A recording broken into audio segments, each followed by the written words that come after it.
Chapter 9, another review packet. So lots of word problems in this one, lots of lin reg. Maybe I'll do lin reg sometimes, maybe I won't. It all depends, we'll see. These videos seem to get longer and longer and longer every time I make them, so whatever happens, happens. Alright, the owner. Problem 1. The owner of an arcade measured the outside temperature each Saturday at noon and recorded the number of people in the arcade. Arcade games. The scatter plot shows the data collected. Which description fits the data in the scatter plot? What you can't see on the video is a bunch of multiple choices. Now, if you have the packet, you can see it. But I'm going to pretend like I don't see it. So let's just make believe we understand what's happening. I can draw a line of best fit that pretty much goes right through those dots.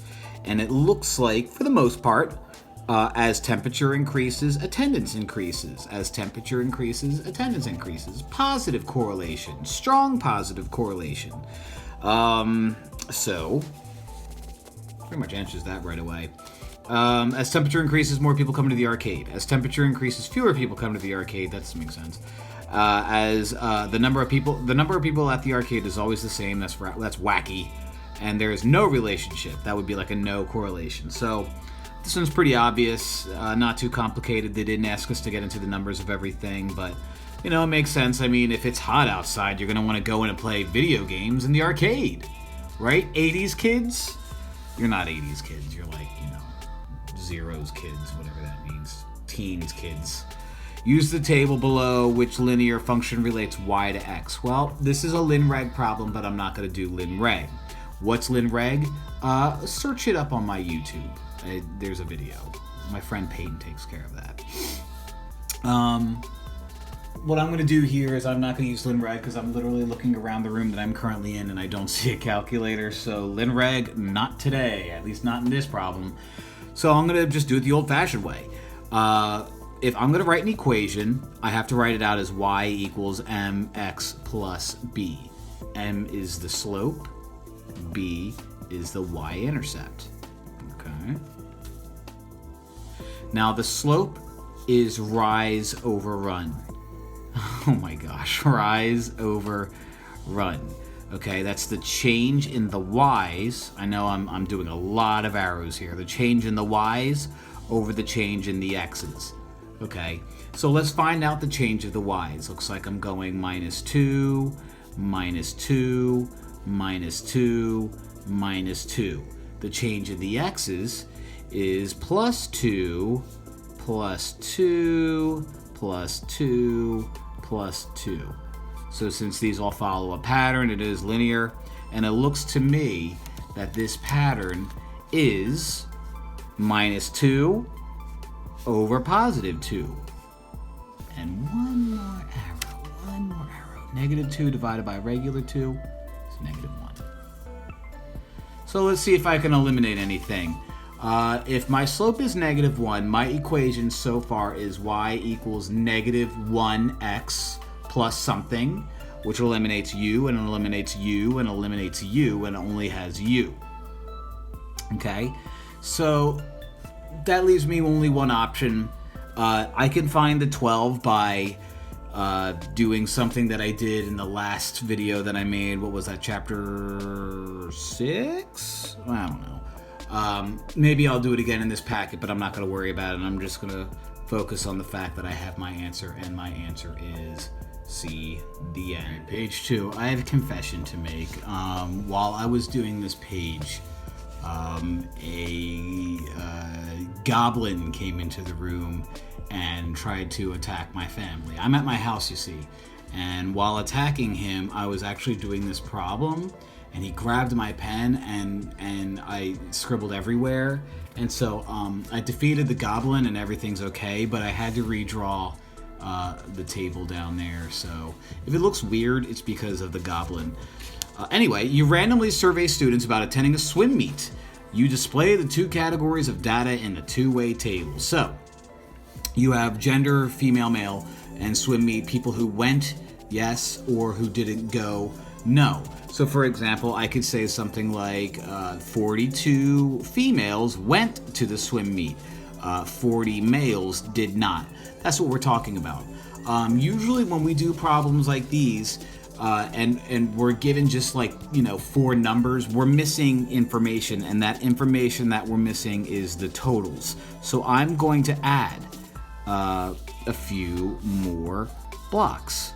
And maybe I'm going a little overboard by doing it this way. I'm just adding an entire row. This is what happens when you use Microsoft Word as often as I do. These are called marginal frequencies. So that's why that word is written there. Marginal frequency. If you're wondering if marginal frequency means how often you go to the grocery store to get margarine, you are correct. But in this case, it means something completely different. The way we find the totals is we add across, add down, and our totals should match up. So 29 plus 42 ends up being 71. 40 and 20 makes 60. 42 and 20 makes 62. 29 and 40 makes 69. If I add 69 and 62, I get 131. Similarly, if I add 71 and 60, I also get 131. So all of this stuff adds up. So I can say stuff like, what was this? This was swim meet up here. Swim meet, the people that did go versus the people that didn't. And this was gender right here. So I can say stuff like, a total amount of 69 people did not go to the swim meet. A total amount of people that were surveyed, 60 of them were male. And if I wanted to, I can do a little bit of other stuff. So we'll see what kind of questions are being asked. This may have been overboard. I mean, I didn't even look at the questions, to be honest. Even though I made this thing, it's been a while and I haven't looked at the questions. I just did it in case you have to do it, and it doesn't hurt. How many male students will not be attending the swim meet? So male not attending is 40. So far I didn't need to do this extra work. How many female students will be attending the swim meet? Female will be 42. So I wasted 3 minutes of time making these tables and explaining a story about goblins. But you know what? You're better for it. So on to the next page. Page 3. The scatter plot shows the total earnings, wages, and tips of a food server during one day. So let's take a look at the graph. You have the hours they worked, goes by ones, 1, 2, 3, 4, 5, 6. How much money they made goes by tens. It's a positive correlation, but it's not perfectly linear. I mean, it displays linear data. It goes along kind of a line, but it's not exact. As you can see, it looks pretty perfect, but then all of a sudden it jumps up. So, in an hour they made about $15. In 2 hours they made a little under 30. 3 hours they made a little over 40. And all of a sudden, after 4 hours, they jumped to 60. So, positive correlation, strong positive correlation, not exact. About how many hours must the server work to earn $35? So $35. Tell you what, $35 is right here. I don't see a dot.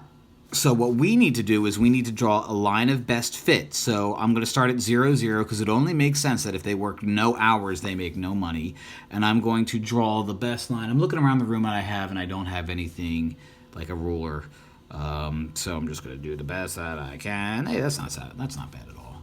All right, so $35. Here's $35 right there. If I go along the line and hit the line, it looks like probably about 2.5. So once again, it's saying $35. Here's my dollars. There's 30, there's 40, 35's right in the middle. Go along, go along, go along. Hit the red line.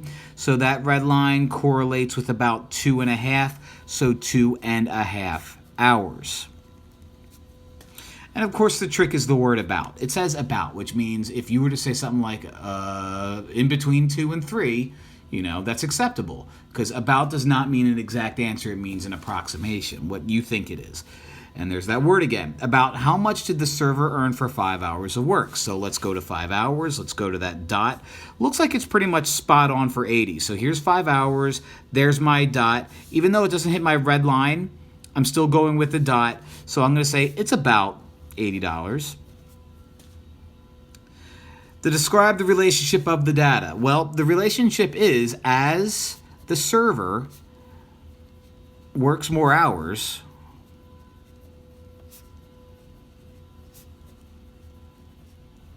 I know it's poor grammar. They make more money. A lot of people would say, well, that's just a positive correlation. Positive correlation. Sure is. But, you know, I like writing more than I have to because I am an overachiever. All right. Describe the relationship between the data. Identify any outliers, gaps, or clusters. An outlier is a dot that just doesn't seem to fit in. Okay? So, you know what? Since this is only a 5-page paper, let's go down here and talk about what the difference between the two. It won't take long. That will be my outlier graph. That will be my gap graph. And over here, away from that 3, will be my cluster graph. An outlier would be like, here's a couple dots, here's a couple dots, and there's a dot that seems to be out of the way. That's an outlier. A gap is, here's a couple dots, here's a couple dots, here's a couple dots, and there's some more dots, and there's this big space in the middle where there seems to be nothing going on. That's a gap. A cluster is, here's a bunch of dots, and there's a bunch of dots that are just in one spot. That is a cluster. So let's see what we have. Identify any outliers, gaps, or clusters. That is definitely an outlier. For sure. For sure. That could be a cluster, so let's just say it is. Why not?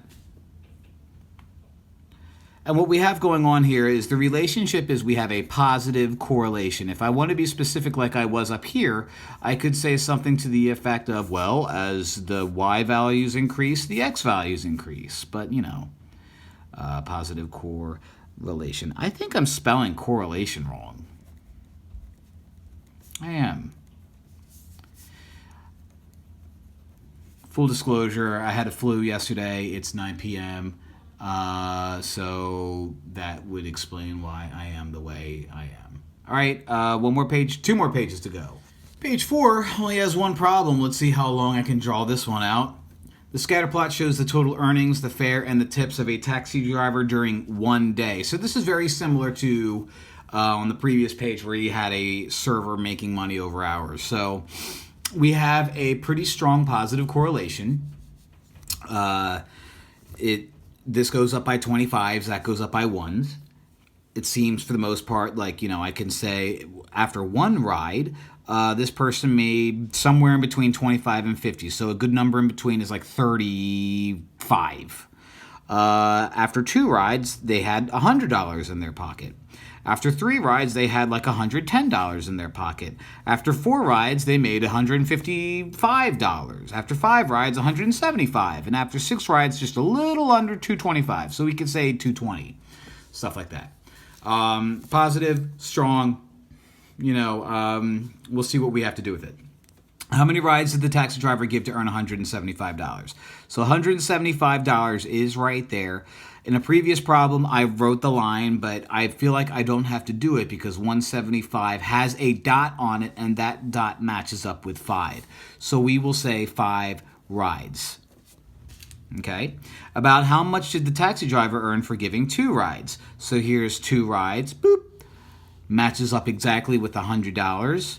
So that's easy. Really no estimation. Even though the word about is there, I don't have to go crazy estimating it. 2 rides, $100. There you go. This is describe the relationship shown by the data. I should say that this is a positive correlation, but I'm going to be a little bit more. The more rides given, the more earnings. What is this? Taxi driver? Who drives a taxi?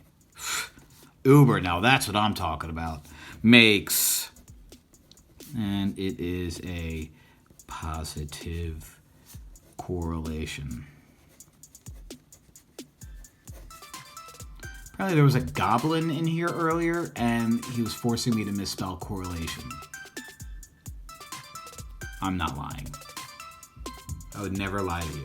You randomly survey students in your class about whether they visited an amusement park in the summer. The results are shown. So you had 38 boys go to an amusement park, 29 girls. 17 boys did not go to an amusement park, 25 girls did not either. Make a two-way table that includes the marginal frequencies. Again, marginal frequency means totals. So the two-way table that would include the marginal frequencies would be the boys that went means visit an amusement park, boys 38. The girls that went are 29. The boys that did not go, 17. The girls that did not go, 25. Marginal frequencies is just me adding up the columns, adding up the rows, adding these guys and getting the same number when I add those guys right there. So the amount of boys that were surveyed in this problem is 38 plus 17, which I believe is 55. The amount of girls that were surveyed is 29 plus 25, which is 54. So pretty even split. The people that went, okay, boys and girls that went is 38 plus 29, which I believe is 67. And the people that did not go is 17 plus 25, which I believe is 42. 67 plus 42 is 109. 55 plus 54 is 109, so that makes me feel a little confident about my answer right there. How many girls visited the amusement park? Well, the girls that visited the amusement park would mean that I line up girls with yes, and so that would be 29. And how many boys were surveyed? Now, this is the type of problem that throws people off because it doesn't mention anything about the amusement park. So when it doesn't mention, so usually you have two pieces of information. You have a gender and you have an amusement park, whether you went or not. Okay. This says a gender and an amusement park. This says a gender and nothing else, which means you care about the total amount of boys that were surveyed, and the total amount of boys were 55. So you got to be careful when you deal with the totals. I mean, I like totals, but you have to be careful when you don't see both options there. Like if I ask the question, how many people went to the amusement park? You would go under yes and say 67 people went. If you can reword it to, if I were to ask you how many people visited the amusement park, and if you can reword it in your head as what was the total amount of people that visited the amusement park, then you're in good shape. If you can't reword it in your head to use the word total, then you can't do it. All right, one more problem. You randomly survey students in your school. You ask, you're really into surveys, aren't you? You ask whether they plan to attend college, a vocational school, or neither. You display your results in the two-way table. So you talk to 7th graders, 10th graders, 11th graders. A bunch of them say they're going to go to college. A bunch of them say they're going to go vocational school. A bunch of them say nothing. How many 10th graders are not interested in higher education? College and vocational would be the higher education. So the way it's worded is a terrible way of wording it, but what that just means, like I had to look up and see how it was worded. And when it says not interested in higher education, I saw that said higher education, and I just went to none. So how many 10th graders are not interested in higher education? Let's go to none. Let's go to 10. Match up those aisles. 25. How many 11th graders plan to pursue college? College, 11, 36. Which option, college, vocational, or none, seems to be the most popular and why? So this involves totals. So if you have a calculator, oh, look what I found. That would be handy right about now. I need totals. So I barely have enough room. I'm going to quick squeeze it there. The amount of people that want to go to college total is going to be 40 plus 39 plus 36. So 40 plus 39 plus 36 ends up being 115. 17 plus 15 is 32 plus 6 is 38. No calculator needed there. 25 plus 25 is 50, plus 15 is 65. So which option seems to be the most popular and why? College does. Seems to be the most popular because 115 students said they wanted to go. So that's the more popular option. 115 versus 38 versus 65 is obvious. I mean, if it was like 115 versus 110 versus 105, then, you know, maybe you really don't have an obvious popular one. But this is obvious because 115 is so much more than either of these two. So that's it. That's it.